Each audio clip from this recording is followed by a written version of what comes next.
templates lesson, we'll be creating template sections. When you create a template section, you want to create it from within your quote template. Because we created our standard quote template, you'll want to start from here. So scroll down to the bottom of this page in order to create your new template section. Click New Template Section. Name this section Top Section. Now click on the Content Lookup field so you can connect your template section to an existing template content. As you can see, the window is populated with the 3 template content sections we created in the previous lesson. Let's select Template Top. Enter a display order of 10 and click Save and New to add our other template sections. Name this section Quote Lines Section and connect your template content. Select your quote lines template content and enter a display order of 20. Because we selected the quote lines template content, this section will look through your quote lines and you'll have more fields to control how it'll behave.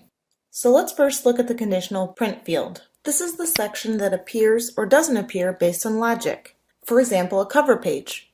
This is decided by a conditional rendering based on whether the sales rep wants the cover page. The conditional print field must be on a quote field. Select the Print Quote Totals checkbox if you want your quote totals printed after this section. Choose a roll-up field if you want to collapse rows of line items in this section. When selecting your summary display, you can choose between Always, Never, and None. If you select Always, that means you're choosing to display the subtotal, discounts, and grand total regardless of other settings. If you choose Never, that means you're choosing to hide the summaries regardless of other settings.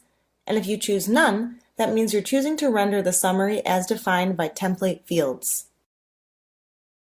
Select a group field to group line items in this section by the values in that field. Enter a hex code for the color used to display the border color of tables.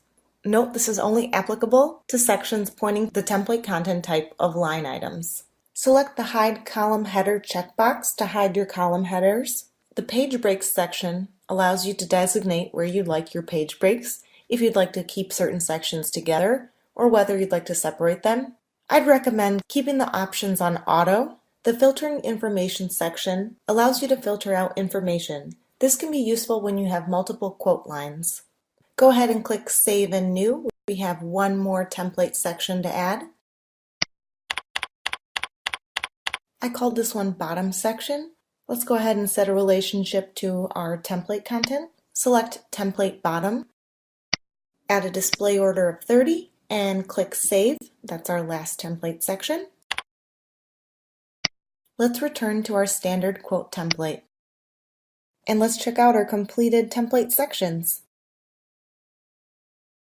For your exercise, I'd like you to create the same template sections that I created in the lesson. Good luck!